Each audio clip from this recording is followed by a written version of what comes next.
Well, as promised, here's my countdown on the top 10 Metroid games. Now, I ran out of things to say, so I'll just start without wasting any more time.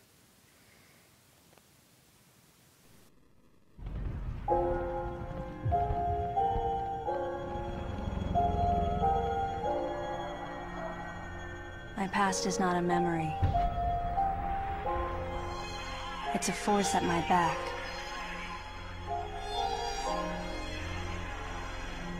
It pushes and steers. Well, here's an obvious way to start this list. Metroid Prime Hunters is a game do not have fun with. If you don't mind, I'd like to take this opportunity to address some personal issues. Some of you people dare hate on Kid Icarus Uprising for its land battle controls when there are touchscreen based camera controls like those in Metroid Prime Hunters that are allowed to exist. Fuck that! Okay. One, the land battle in the new Kid Icarus game wasn't that bad.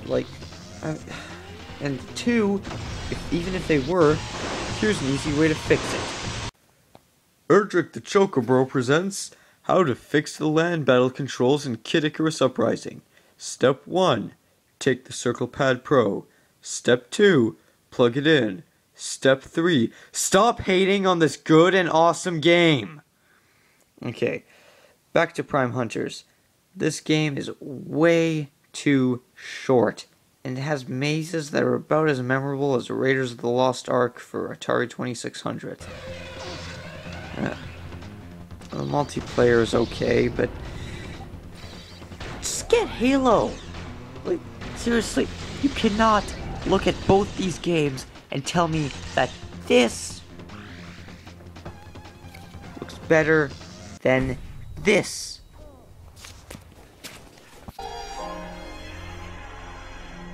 It pushes and steers.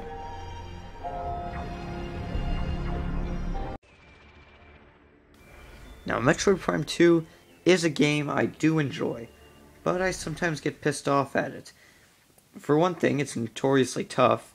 It introduces my least favorite Metroid antagonist, that would be Dark Samus, and I find the Light World Dark World mechanic to be more boring and overused than underwater stages.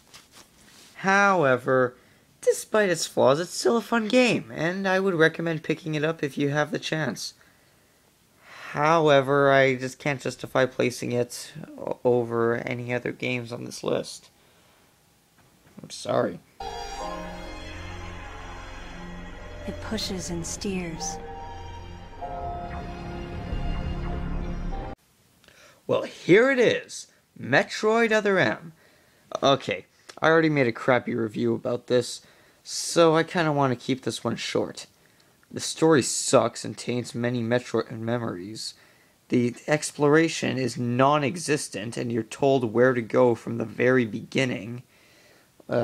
However, the gameplay is brilliant once you put yourself in the mind frame that it isn't a Metroid game, but rather a game that could easily have been its own standalone product. Hell, maybe you've even started its own series, I don't know, but just put on a Metroid skin instead.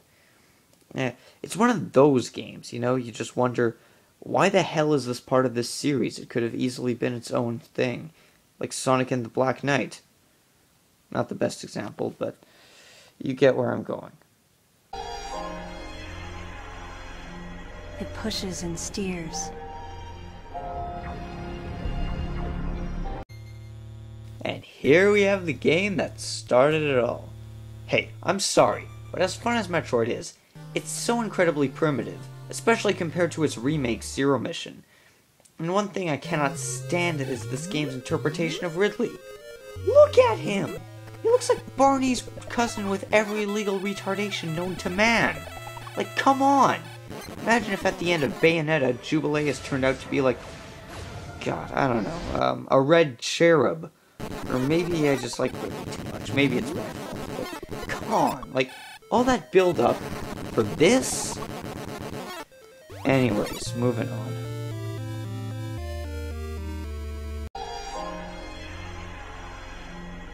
pushes and steers. Number 6 is The Return of Samus. This game's merits are being the only numbered Metroid, and was probably the most believable Metroid setting on the planet Sreb? Okay, so it's pronounced SR388 apparently, but come on, you can't blame me for making that mistake. Anywho, this is a believable environment because it's a civilization-free planet that many parts of the game look almost identical. I mean, that would never happen today, or else the video game in question would make the publishers weep bloody tears because the sales would be so bad. Nobody would want it. Nobody wants to try in games anymore. They just want to go on the internet and play FPSs. Now, I never would have played this game if it weren't for the Nintendo 3DS Virtual Console, and I'm glad I did that. Hell, it's almost like I played every Metroid game and just needed to make a list about it. But, hey, there were two glaring flaws about this game. Though the graphics are mind-blowing considering the technology of the time, the camera is way too zoomed in. They also had to make a whole bunch of enemies that are way too tiny to hit unless you have the Fester's Quest-inspired Wave Beam. And also, like Metroid on NES, it really shows its game with things like pacing, and build-up, and payoffs. But hey, great game, putting it at number 6. It pushes and steers.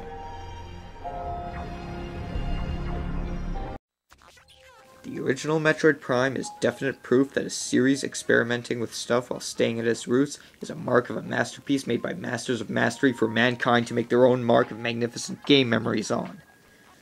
So, why is it only number 5?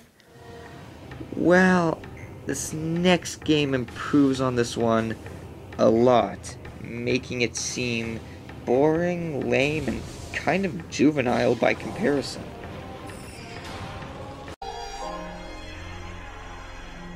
It pushes and steers. Okay, that was kind of an exaggeration, but I had good reasons for it. When people talk about the Prime series, I'm always under the impression that they enjoy Prime 1 better than Prime 3. I honestly don't understand this. Personally, I found the world of Prime 3 to be much more immersive, mostly due to the traveling to all the different planets and actually being able to control your ship and stuff, and interacting with all the different characters. I mean, seriously, I found even the really shallow ones to be pretty awesome. I can't... Yes, this is a matter of opinion, but you can't really argue about those controls. I mean, these controls are way better. Like, come on. You've got pointing at a screen versus moving around not aiming like in Doom, and then holding down your R button to aim and then being grounded. All in all, I find this game to be just a bit more fun than Metroid Prime. But hey, now we're getting into the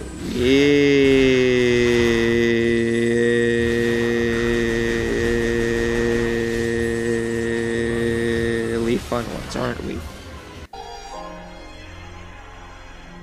It pushes and steers.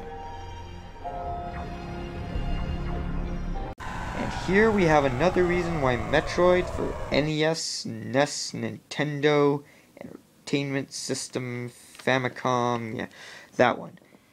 This is why it was so low. I really couldn't justify putting that game any higher than I did when I played this game and saw that it improved it in every conceivable way. But, literally, every conceivable way.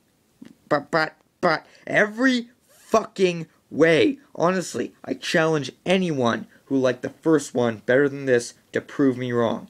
This game had better graphics, better soundtrack, better controls, better gameplay, better storytelling, a better save feature, more information on Samus's past, an extra level, the introduction of the Zero Suit, multiple endings, and Ridley finally looks intimidating. It pushes and steers. Though I'm still waiting for a Metroid game to focus on the Chozos, seeing as they fucking raised Samus, it's always nice to see any race other than the typical Metroids and Zabazians take center stage. I'm of course referring to the X-Parasite from Metroid Fusion. These things are bad ass. Now, okay, how do I explain them? You guys remember the Aurum from Kid Icarus Uprising? They're basically like that, except stronger. Much stronger. I mean, not only can they make a clone of Samus and a clone of Ridley, they can make clones of Samus and Ridley that are stronger than the original. Something you probably noticed by now is that this game is much more colorful than the other games, and I like that. I played through most of these games again while making this list, and this was a nice break. Oh, but don't worry, it's still a dark story. No spoilers. There's just so much I can say about this game.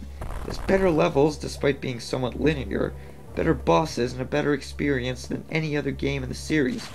That is, except for one, which will be coming up right after this recap. Don't play Metroid Prime Hunters, play Metroid Prime 2, and if you can't afford Metroid Prime 2, play Other M. And if you loathe Other M, play the original, and if you're stuck on the original, play Metroid 2, and if Metroid 2 is an abusive boyfriend, play Metroid Prime. And if Metroid Prime gave you nightmares, play Metroid Prime 3, and if Metroid Prime 3 is too primal for you, play Metroid Zero Mission, and if Metroid Zero Mission isn't good enough for you, play Metroid Fusion, and if you don't believe in Metroid Fusion, play Super Metroid. I just gave away the #1 game on this list, didn't I? Ah well, you all knew it all along, didn't you? Honestly, we need another 2D Metroid game. Don't get me wrong, the Prime series were awesome. Scanning everything in the environment to reveal optional information might be one of the most immersive things in video games ever created. However, a game can't immerse you without atmosphere, and by God did Super Metroid have atmosphere. It's hard to explain, but this game doesn't feel like it's going into your Super Nintendo and appearing on your TV. Feels like you're stepping into this whole new world as a virtually unbeatable badass who blows up planets for a living. Not to mention... OMG, the sound, the graphics, the design, the presentation, the bosses. Yes, Super Metroid improved everything from the first two games and finally had a map. The story is nothing special at first. Samus brings the baby Metroid she found in Metroid 2 to some scientists, blah blah blah. Ridley and the Space Pirates attack, blah blah blah. Samus goes to Planet Zebes to pursue Ridley, blah blah blah. Nothing special, right? Wrong! After fighting Mother Brain again, Samus is completely overpowered by her enemy, until the baby sacrifices itself to transfer some of Mother Brain's power to Samus, so she can become essentially invincible and destroy Mother Brain, who kills the baby. Keep in mind the Metroids are controlled by Mother Brain's telepathy. You've got one of the biggest, greatest plot twists on SNES or on any other system right there. The gameplay is like in the first two games, except with a bigger emphasis on obtaining items and the ability to shoot in 8 directions. I know some people who pop this game in just to hear the music, so I guess the only bad things in the game are, oh yeah, there are none. To be fair, it would have been cool to see something other than Planet Zebes, have a few more power-ups, and so on, but you can't really find anything bad about the game without at least coming close to nitpicking. Super Metroid is what we consider the greatest Metroid game of all time, and what many consider the best game in general of all time. And I think we should get a sequel. Not another Prime game, not another Other M game, just another Super Metroid.